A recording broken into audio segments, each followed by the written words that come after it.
Facts Media Global. We live at 5 p.m. Monday through Friday, exclusively on YouTube.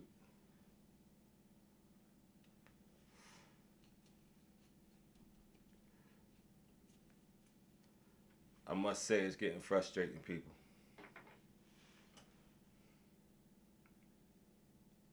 It's definitely time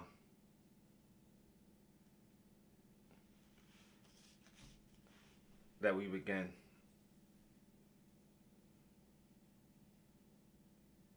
to move.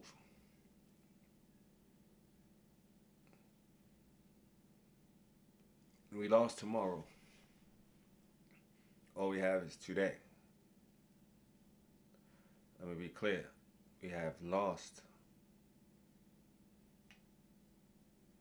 yesterday. All we have is today. We have lost tomorrow if we don't wisen up today.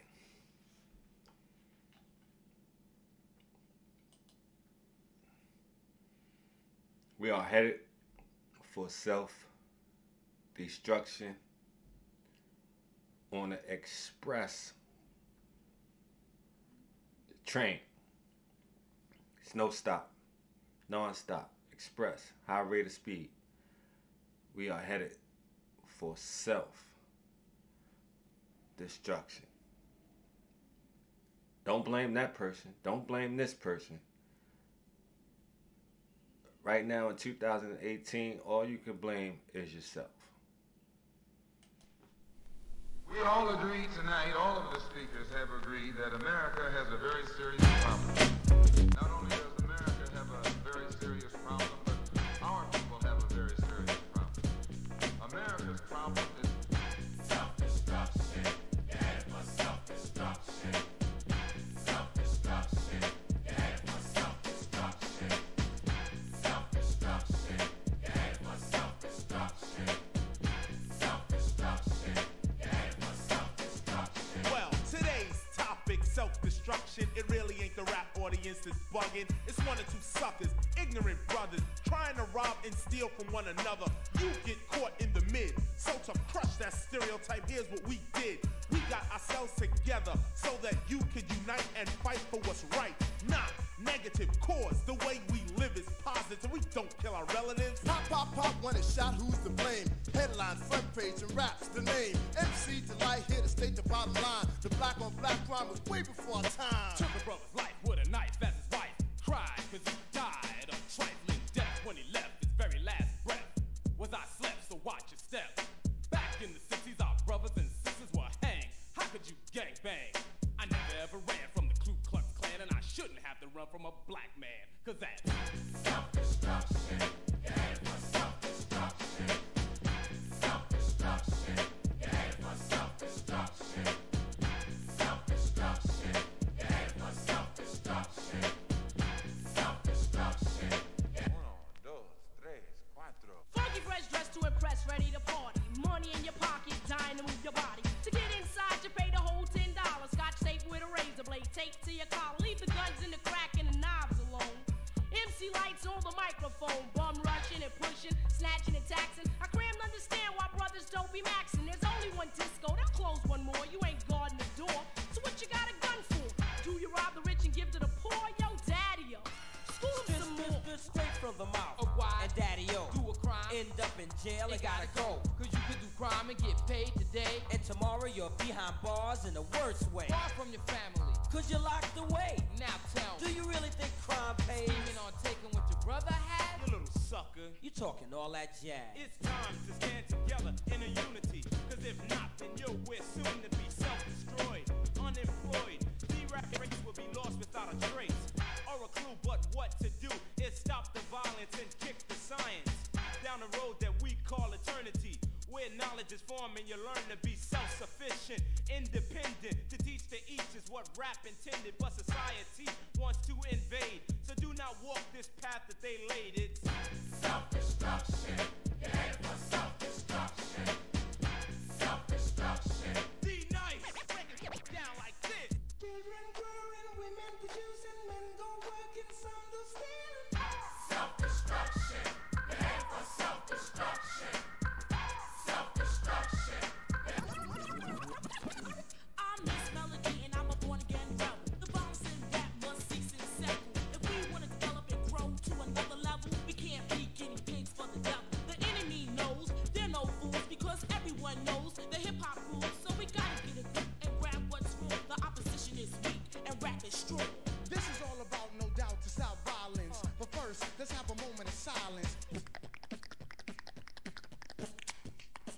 swing. Things been stated, re-educated, evaluated. Thoughts of the past have faded. The only thing left is the memories of our belated. And I hate it when someone dies to get all hurt up for a silly gold chain by a chump. Word up. It doesn't make you a big man. And you ain't going dish your brother, man. And you don't know that's part of the plan. Why? Cause rap music is in full demand. Understand? Self-destruction. Self-destruction. My name is Just Ice, a man, not a prankster. I was known as the gangster, but believe me, that is no fun. The time is now to unite everyone. You don't have to be soft to be for peace. Robbing and killing and murdering is the least. You don't have to be chained by the beast, but party people, it's time I release. Hey yo, here's the situation.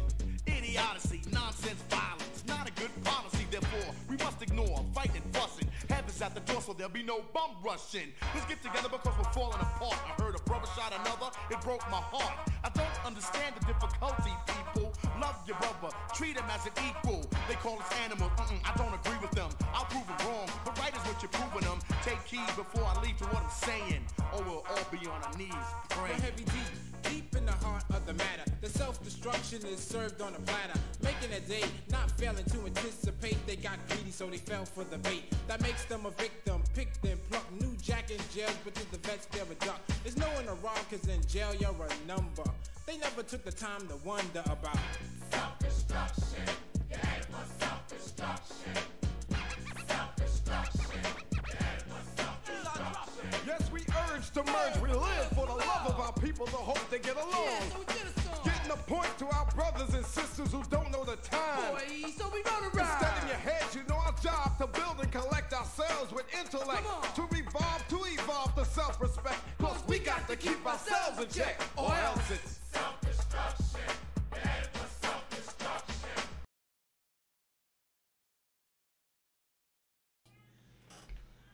All right, people. We understand that this record was dropped in 1989. 1989. Why? Because in 1988, during a concert by Boogie Down Productions and Public Enemy, a young fan was killed in a fight.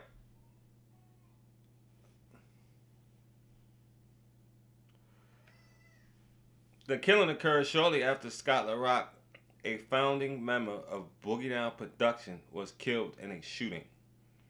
KRS-One responded to these deaths by forming the Stop the Violence movement to advance a vision of hip-hop that would restore what he called hip-hop's original principles to the music industry. See, this is what I'm talking about. It was never formed because to do anything. That's why somebody asked KRS-One what's going on with the Stop the Violence movement and how a movement that was started in 1989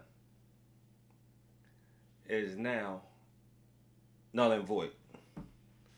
Somebody needs to go and ask him about that.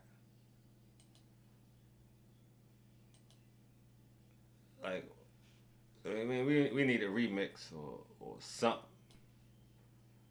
because I mean it's obvious to a duck that, hey, that ain't work too good. That ain't do too well.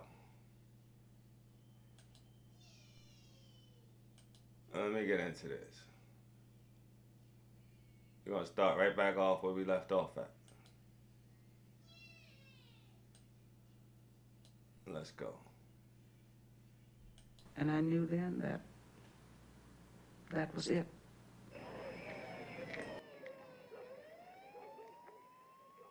Medgar Evers had been shot in the back by a single round from a high-powered rifle. The one fingerprint found on the weapon belonged to Byron De La Beckwith, a member of the Citizens Council in Greenwood, Mississippi.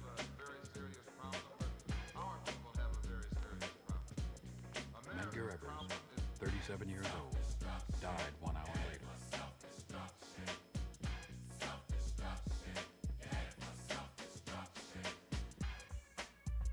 When Medgar was felled by that shot, and I rushed out, and so I'm lying there, and people from the neighborhood began to gather. There were also some whose color happened to have been white.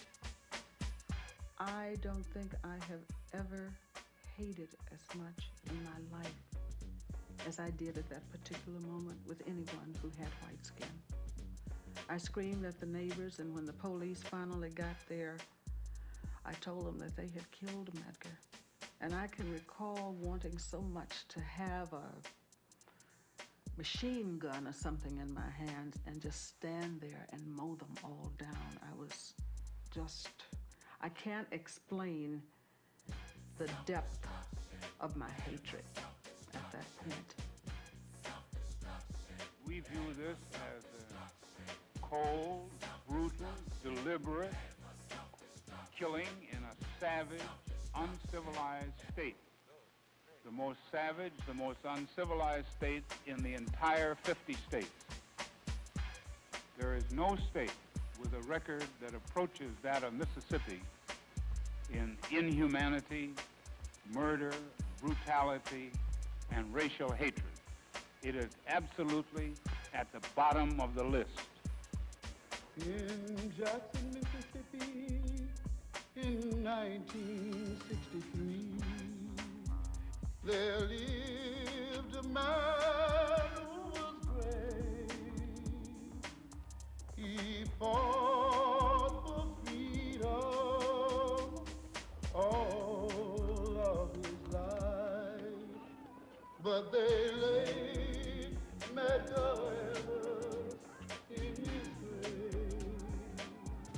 On the day that Medgar was funeral, I mean, there was violence. I mean, there was no way to predict it. There was a different element of people who had never participated in the movement before. The guys off the street who were just angry, you know, who that at that time is we had very little contact with in the Jackson area.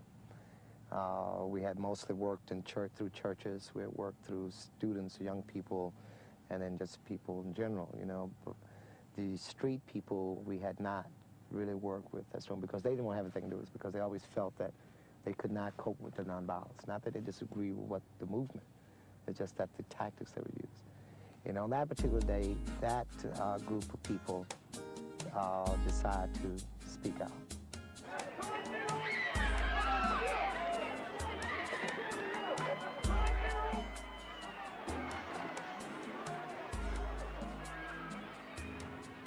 The police department and others came there. They actually antagonized the people. They were there in full battalion gear and with the right arm on and guns, and they were being pretty rough with the people on the street.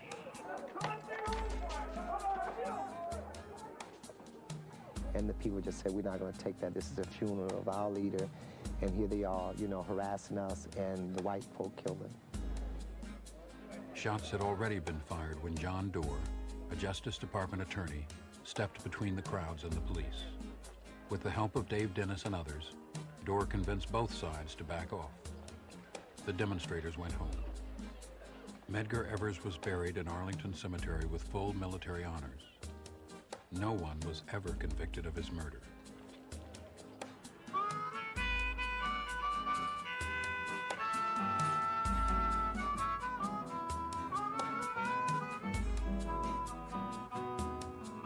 The assassination of Medgar Evers focused national attention on a state which seemed at war with half of its own citizens. As anger grew, so did a concern that Mississippi could never be made to change from within. Civil rights leaders and sympathetic whites traveled to the South to see firsthand the state called a closed society.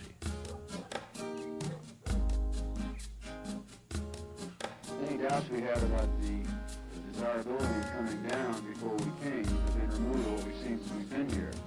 Because what we've discovered is that the people who run Mississippi today, they only do so by force. They cannot allow free election in Mississippi because they think they're going to run Mississippi. As we go around Mississippi and the last women being charged with miscellaneous, very minor and static violations that don't occur, threatened and told to leave. We understand why the people asked us to come down here, because inside Mississippi the rule of force is so hard on them that they can't shake the oath. But when we leave Mississippi, we'll tell what we found, and the people of the United States aren't going to allow this to go on forever. Movement leaders debated how to keep national attention on Mississippi. In June 1964, Bob Moses announced Freedom Summer.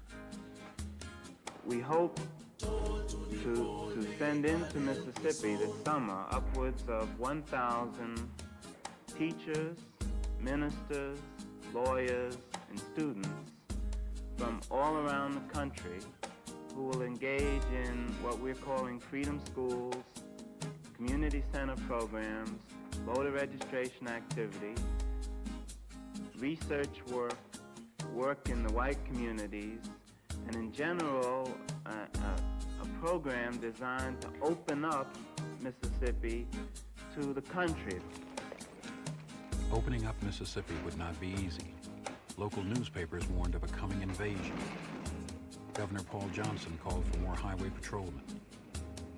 The city of Jackson ordered an armored truck for riot control, all to resist college students from across the country who had volunteered to work in the state during the summer. Most of the students that people were bringing in for the summer project were from large universities, and they're from families who were politicians, bankers, lawyers, and others. And we felt by the fact that bringing in those particular people, that the attention of their parents and relatives from the various different other parts of the country would be on these areas. And by having large numbers of whites in here, the press, the American public would have much more concern than if there were just a bunch of blacks that did this.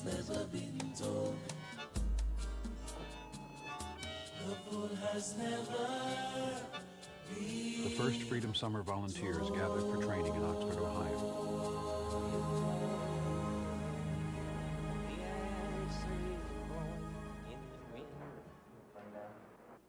We're going down there. We're trying to face a real situation that will occur, namely there will be a mob at the courthouse. And we want to get used to this, used to people jeering at us, and we also want the white students who are playing the mob to get used to saying things, calling out epithets, calling people niggers and nigger lovers.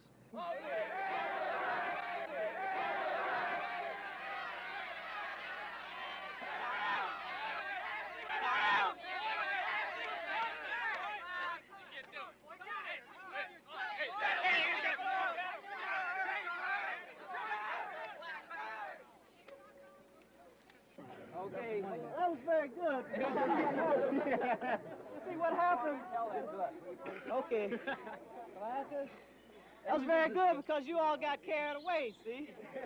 I mean, you were just supposed to yell and you started hitting us so you got off your frustrations, you know. But that's what happens, you know. I mean, hey, isn't that really the way yeah, that's what happens, you know. People begin shouting, then somebody lurches forward, and then everybody begins to lurch forward, so that was even better than we had anticipated. The students were warned of violence and of the possibility of death once they crossed the Mississippi state line. The first wave of recruits, including 20-year-old Andrew Goodman from New York City, left Saturday, June 20th for Mississippi. Goodman rode with veteran civil rights workers James Chaney, age 21, and Michael Schwerner, age 24. Sunday, June 21st. On Andy Goodman's first day in Mississippi, the three men drove to investigate the burning of a black Methodist church. The church had been the scene of a civil rights meeting just weeks before.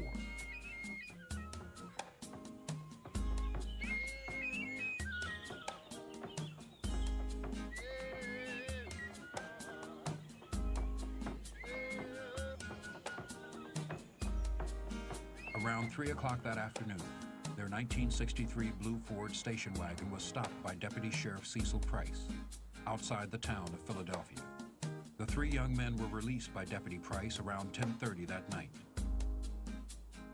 It was then that they disappeared. In Oxford, Ohio, volunteers were waiting to travel south. we had to tell the students what we thought was going on, because if, in fact, anyone is arrested and then taken out of the jail, then the chances that they're alive is just almost zero. And we had to confront the students with that before they went down, because they now had, the ball game was changed.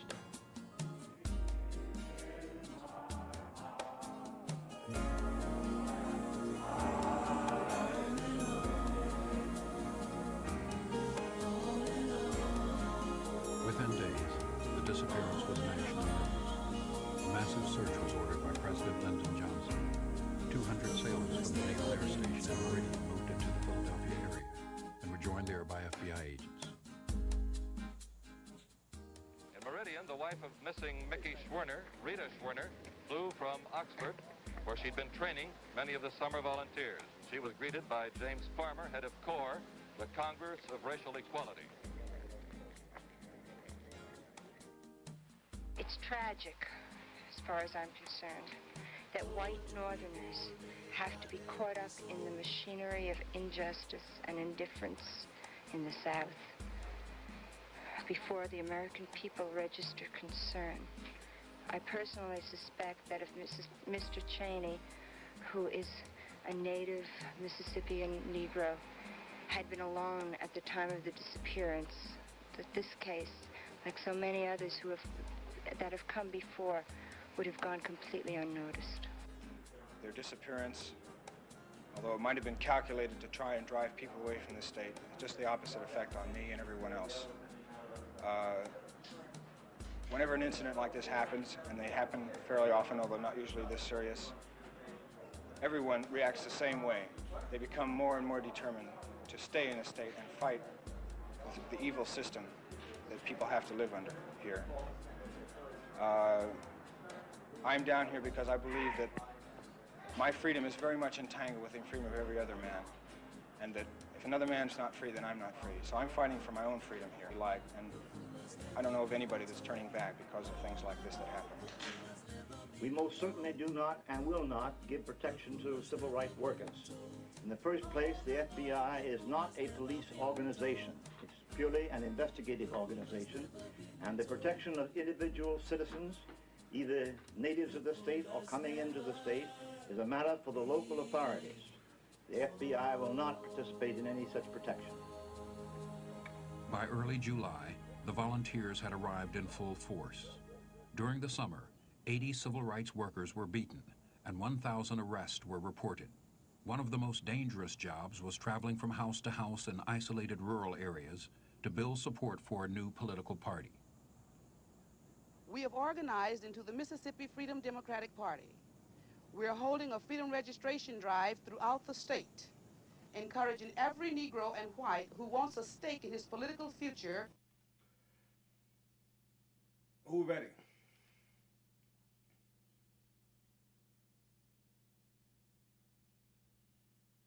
Who ready?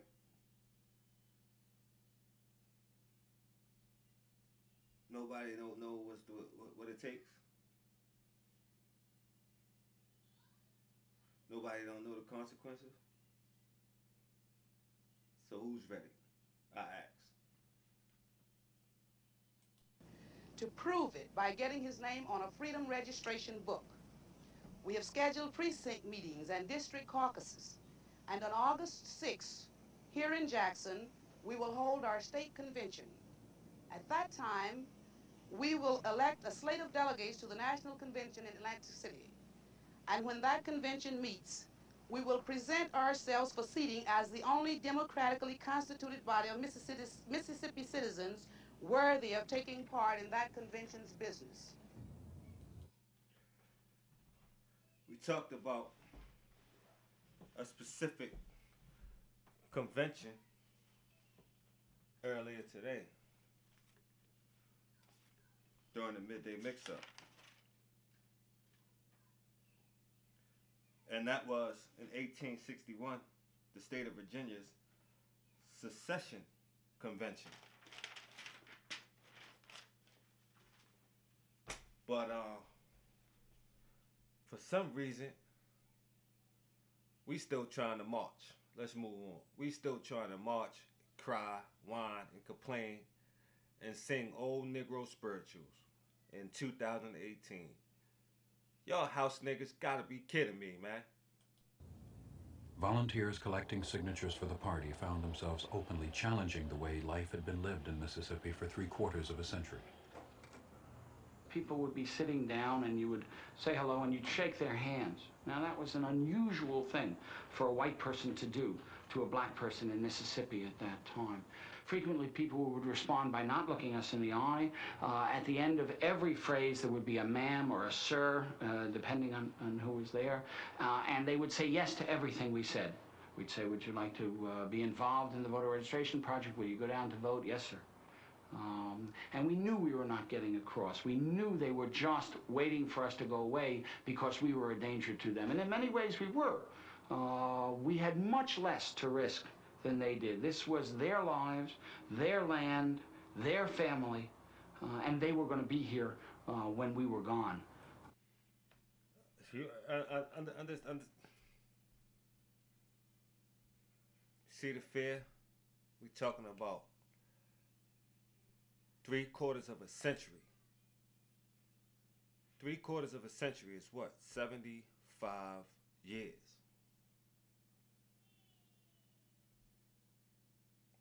The mindset is set. Yes, sir. Yes, ma'am. Oh, yes, sir. No, ma'am. Yes, yes. Oh, yeah, yeah, yeah. You know, people.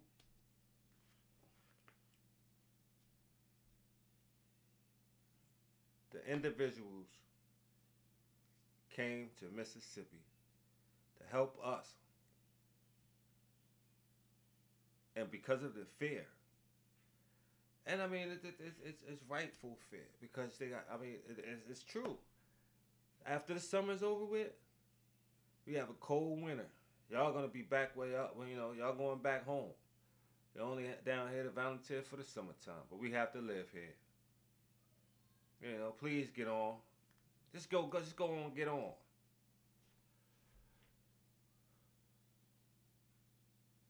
When I talk about self-destruction, we are demolishing ourselves in an accelerated manner. In an accelerated, fast-moving, burning house. Despite the fear, 60,000 signed up as members of the Mississippi Freedom Democratic Party. This mass political awakening reminded segregationists of the years following the Civil War, a time when blacks had been elected to high political office. We have had experience in the past with Negro political domination. It was known as the Reconstruction. There are some who call this present attempt to build up political power through the mass registration of unqualified Negro voters the second Reconstruction. What this guy, what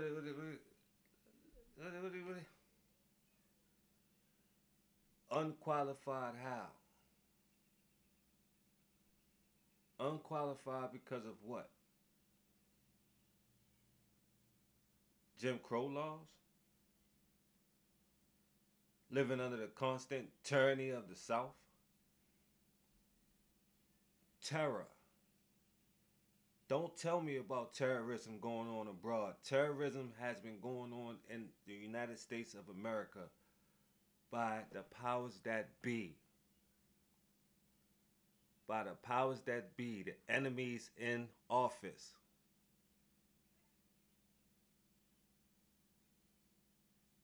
Terror. Terrorism at its finest. Terrorism at its finest. This is what this is. We have all of the evidence.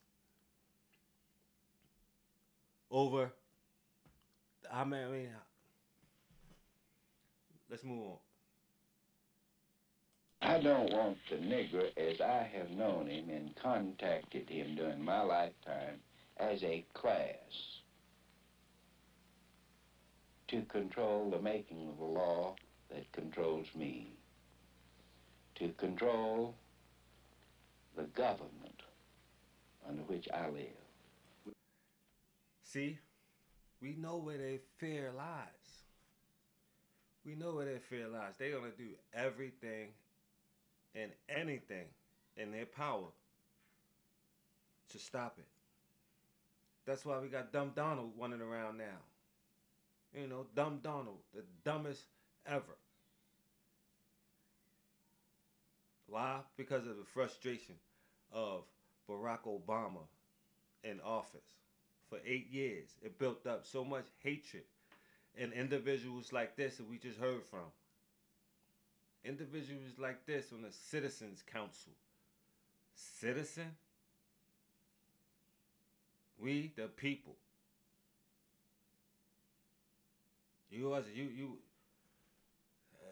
They didn't have you in mind when they wrote that up. Would you feel better then if there were some legal means of keeping all Negroes off the rolls? I'd feel better, and I think this country would be better off if all Negroes were removed from it, because I think it is a potential source of racial strife.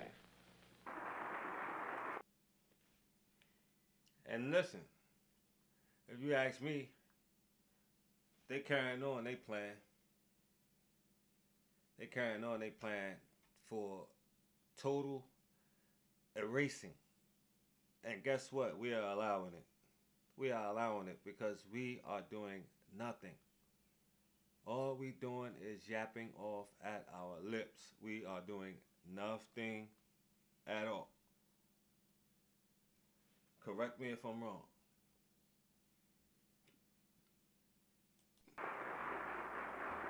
While the search for the missing civil rights workers continued, President Lyndon Johnson signed the Civil Rights Act of 1964. The new law increased the federal government's power to ban discrimination in public places, but did little to give Southern blacks the vote. You see? They know how to give and take. They know how to see the lesser of two evils in a situation. Oh, yeah, give them this. They want to cry. They keep crying. Give them this. But we're not going to give them this. This is what they need. This is what we fear. We fear them getting into office, becoming judges, becoming jurors, becoming the president, becoming politicians. No, they don't want you into that circle. You can best believe it. In Mississippi, the civil rights groups pushed forward with the drive to sign up members for the new Freedom Democratic Party. Summer volunteers also supplied legal and medical services and set up a system of community centers and alternative schools, all part of Freedom Summer.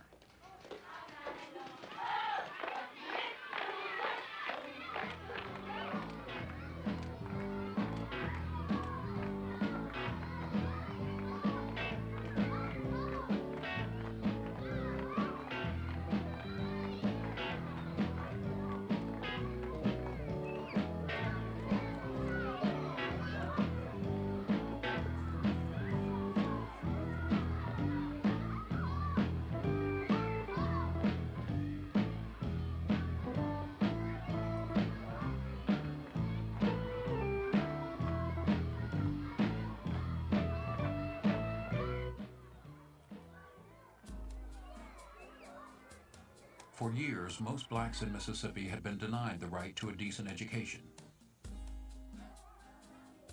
SNCC opened 41 freedom schools across the state.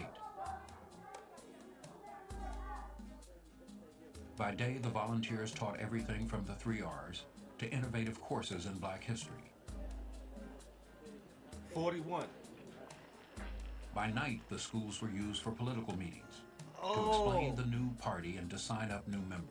Oh, you see? These activities and the presence of white volunteers teaching in black schools and living in black homes offended many white Mississippians. Let me give y'all the blueprint. When the civil rights workers invaded the state in the summer of 1964 to change us presumably into their own image. They were met with a feeling of some curiosity, but mostly resentment. They fanned out across the state, made a great to-do of breaking up our customs, of flaunting social practices that had been respected by people here over the years. That was a time of the hippies just coming in. Many had on hippie uniforms and conducted themselves in hippie ways. They were not exactly the types of models that most people that I knew wanted to emulate. Also, the arrogance that they showed in wanting to reform a whole state in the way they thought it should be created resentment. A hippie uniform. Anybody? I should be able to go see that in a museum. You know, the hippie movements. I never. This is the first time I ever heard of a hippie uniform. Hey.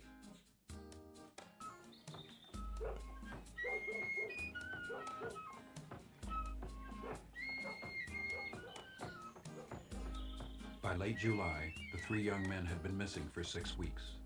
Many lost hope that they were still alive, but the goals for Freedom Summer were unchanged. Volunteers wanted to prove that black and white could live and work together. I remember cooking some pinto beans, and that's all we had. And everybody just got around the pot, you know, and that was an experience, you know, just to see white people, you know, coming around the pot and getting a bowl and putting some stuff in.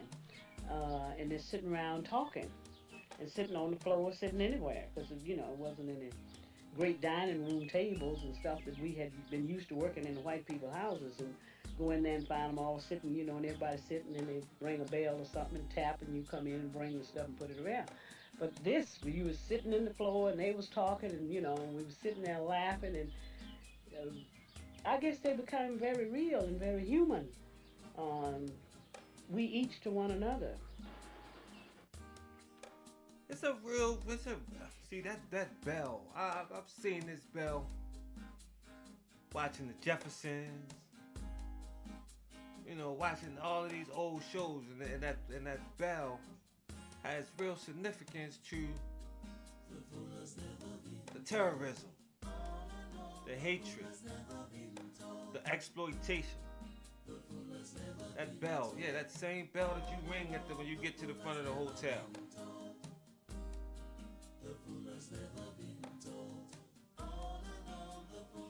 I don't think I'll ever ring one of those bells again.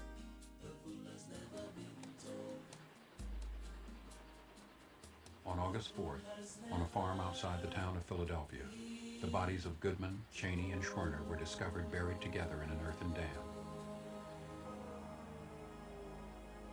The autopsy reports indicated that the men had been killed by .38 caliber bullets.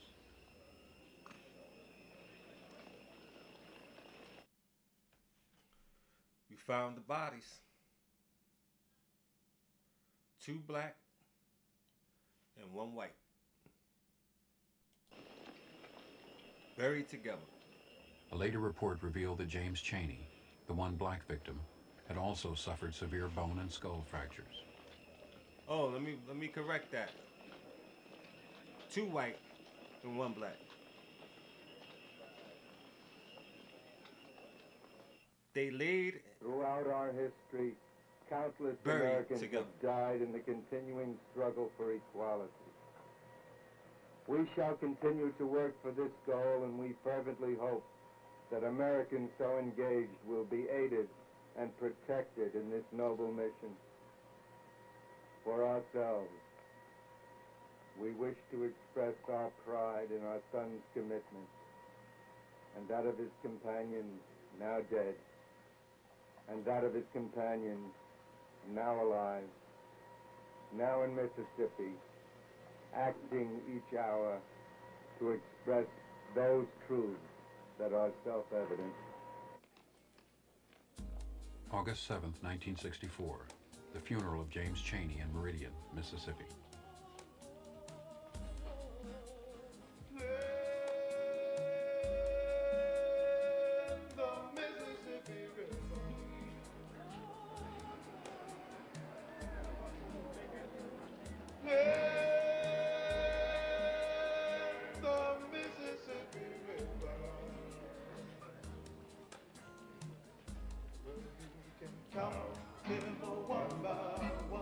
It could be your son, count them a 2 by 2.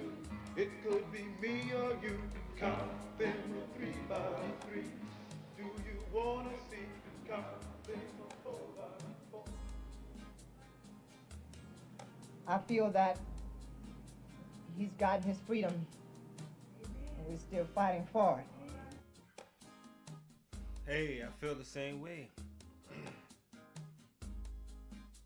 Same thing was going on in 1960.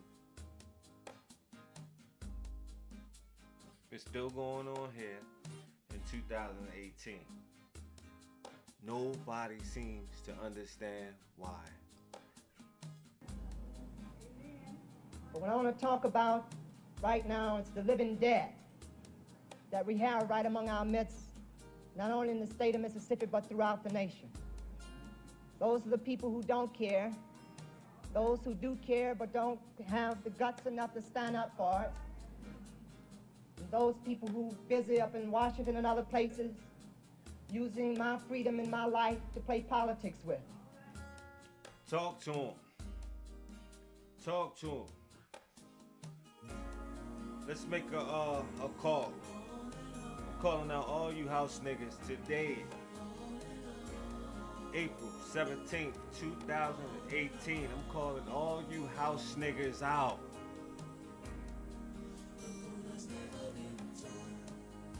Show your face. Let's call a spade, people. Let's call a dissipator a dissipator.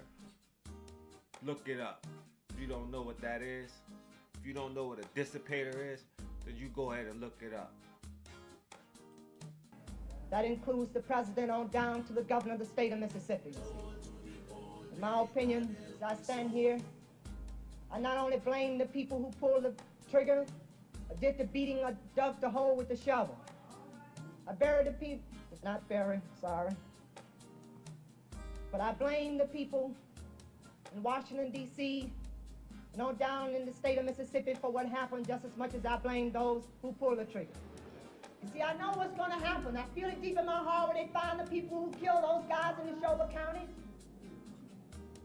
You've got to come back to the state of Mississippi and have a jury, all their cousins, their aunts, their uncles.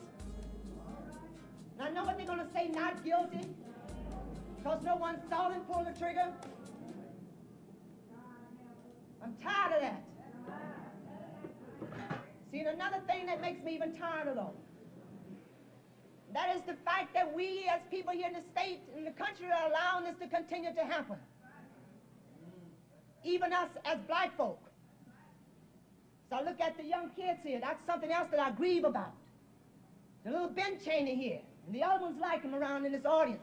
When he wants someone to babysit for him, he gets my black mama to hold that baby. And as long as he can do that, he can sit down beside me, he can watch me go out there and register to vote, and he can watch me take some type of public office in his state, and he can sit down as I rule over him just as he's ruled over me for years, you see. This is our country too. We didn't ask to come here when they brought us over here.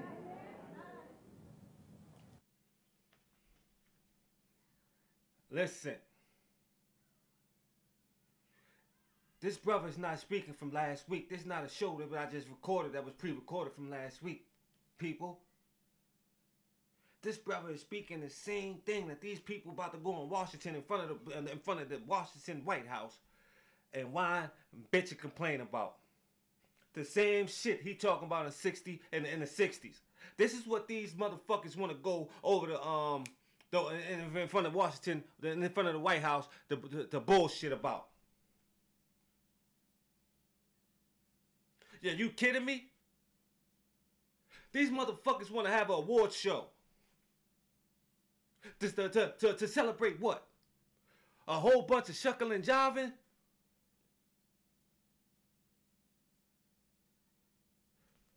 You got... I have been approached by the people of my national office of Corps and others. The hell are you getting an award for? That the speech because you and your feelings, because they had an award show and they ain't nominate you. You know, things stirred up and everything else like that. And I'd agreed to do that. And I said, okay, fine, it's good. But then when I got up there and I looked out there and I saw little Ben Chaney, things just sort of snapped. And I was in a fantasy world to be sitting up here talking about things going to get better and we should do it in an easy manner and remember nonviolence and stuff like that. It's because this country, you cannot make a man change by speaking a foreign language. You have to understand what you're talking about. This country operated then and still operates on violence. I mean, if you said eye for an eye, tooth for a tooth. We don't understand that the enemy is watching. We don't understand that the enemy is watching, and the enemy will be right at your establishment that you decided to hold an event at. And they look and they know the temperature. They know the temperature of your whole situation. They know it ain't nothing but beef, banging, and destruction and tearing down. So what is the perfect? What would be the perfect time for them to pull one of these moves that we just have been talking about? Fax Media Global has been covering. What is to stop them from sending sending a minion and just staining with little progress that we as a people was able to gain. Do you understand what that will do? The temperature ain't right. It's uncalled for when we have so much things going on. You know, over the weekend it was 10 and counting. In 2 days, I've covered 10 murders in the city of Baltimore. And counting, people.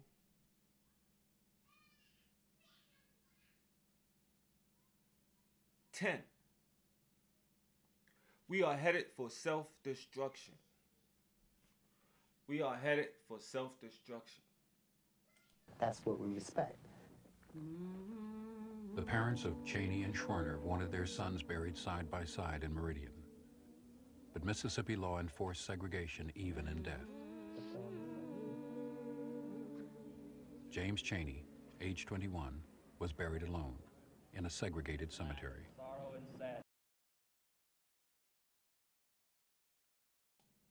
Even in death. You know how deep-rooted that hatred has to be? Even in death. I don't even want you buried beside me.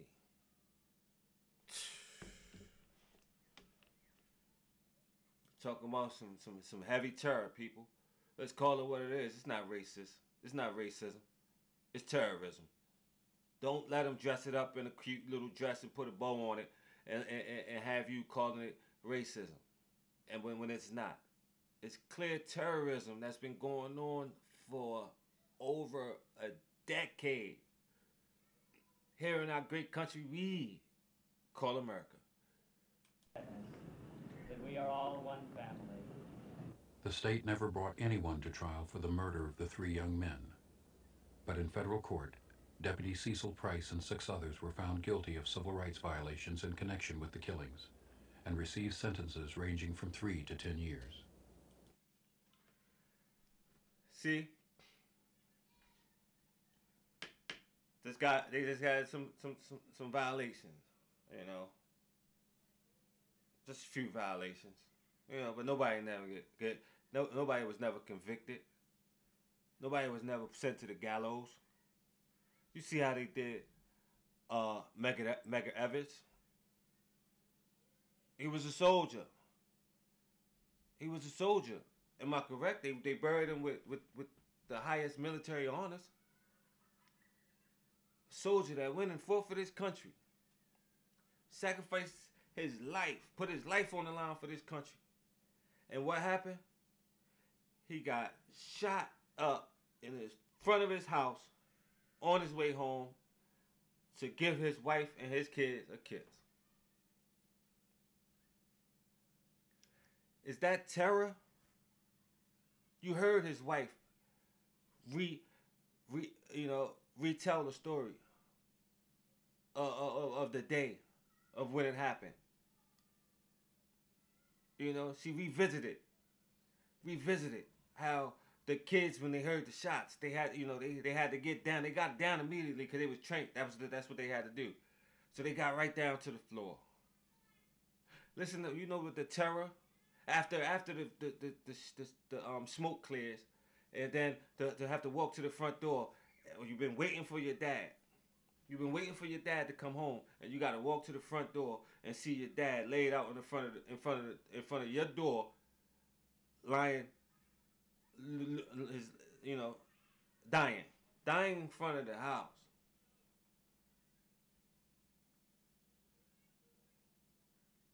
We just had another situation where I covered it. Go back in my videos with the mom and the dad. They got their taxes, and they decided to leave their 6 kids at home and go to the mall. As soon as they got their taxes, they had to protect their marijuana business that they had running in the house. So before they even went and got clothes and did the shopping for the household, they had to go over to Outdoor World or the sporting goods store, and they went and they had to go get a Glock. They had to go get their Glock. They had to go get their firepower. They also brought a lock. They brought a gun lock for the gun. They brought all that. But I guess they were so anxious, they had to get to the mall. They had to go spend that tax money up. So they didn't put the lock on the gun. They left the gun in the house. The younger sister goes upstairs. She finds the gun. The older brother, she finds the little sister playing with the gun. He decides, give me that. What are you doing with that? He don't know what he's doing. Lo and behold, he shoots his sister in the head, kills her. She crawls down the steps, collapses in front of the door. The kids don't have no cell phone, no form of communication to get in touch with their mom, to get in touch with the dad, to possibly be able to call them and say, listen, y'all have to hurry home. It's been an accident. They get home, bags in hand, after they went around the mall, did all of their nice shopping. Never, they got their taxes when they brought a gun. Never brought a cell phone. Never got the house phone cut on. Soon as the dad comes home, they pull up to the front door, get out of the car, and open up the door. Who's laying in front of the door in a pool of blood to greet them? Their daughter with a gunshot wound to the neck, bleeding profusely. He has to scoop her up, run her to the hospital. By then, it was too late.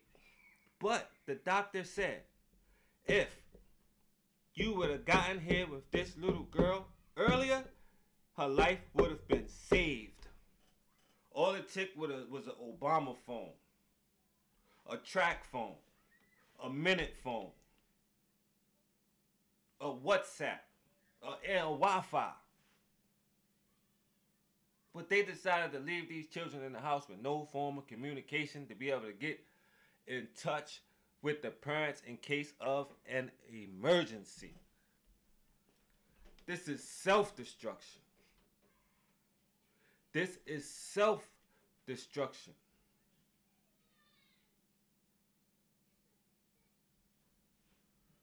Let's move on. About to wrap it up. As Freedom Summer moved towards August, the state's Democratic Party met to select delegates to the National Convention. As usual, blacks were not allowed to participate, but this would be no ordinary election year.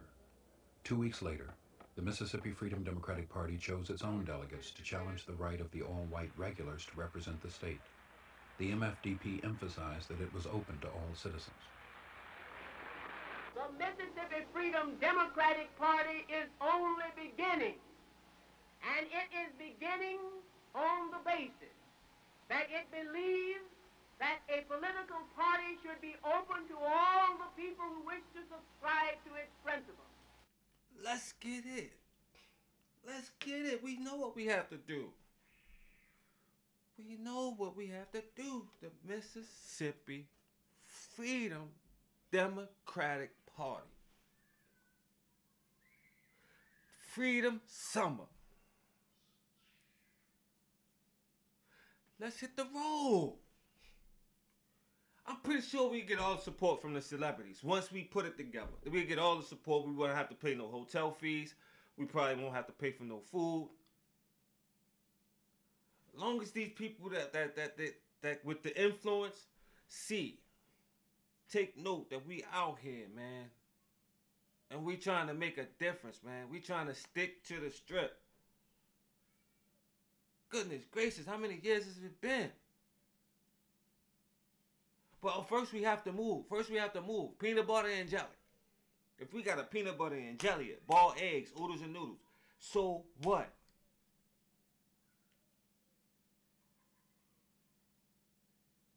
Something has to give. Everybody's bickering, fussing, fighting. Everybody has their own agenda. But it's not about that, man. It's not about having your own agenda, man. If you got to cancel, if you got to reschedule, if you got to do whatever, you got to just be real with the people. Tell them, listen, man, at the point right now, at the times we in, we ain't got no time to be worrying about this, man. There's other things that we need to be worrying about. You know, I'm sorry. I apologize, brothers and sisters. But I mean, right now is not the time to be marching on Washington. Right now is not the time to be patting each other on the back. It's just not the time. The time will come when you put the groundwork in. But right now is not the time, man. We got children, man. Do you care about your children? We got all these deadbeat dads around. They don't even care about themselves. So of course they're not worrying about the future of their children.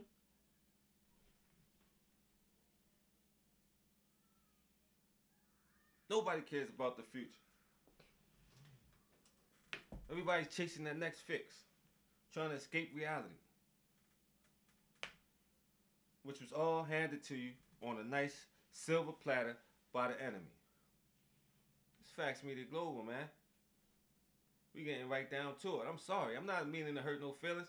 I got love for all my people, man. I got love for all y'all. I understand, like Dick Gregory said. He understands room for change. But right now, you just not right. You just not right. You making mistakes. You go, you know what I'm saying? It's like you repeating the mistakes of the elders. Repeating the mistakes of the elders. And if you've been following Facts Media Global, they already said after that march on Washington, when did they wasn't going back. We don't plan on standing in front of the White House for too long. But then y'all got 1 million people down at the White House. Then y'all want to go back to the White House. Then y'all want to. Then now we about to go back to the White House. It ain't no other way. It ain't nothing else that we can do. Form a Democratic Party like we seen the elders do. Yeah, we got to figure out what was the mistake that they made in between. But they put the footwork in. They right here, you know, making announcements. Let me play it. That means it's open to even the son of the planter on whose plantation you work, if that son has reached the point that he's willing to subscribe to your principles.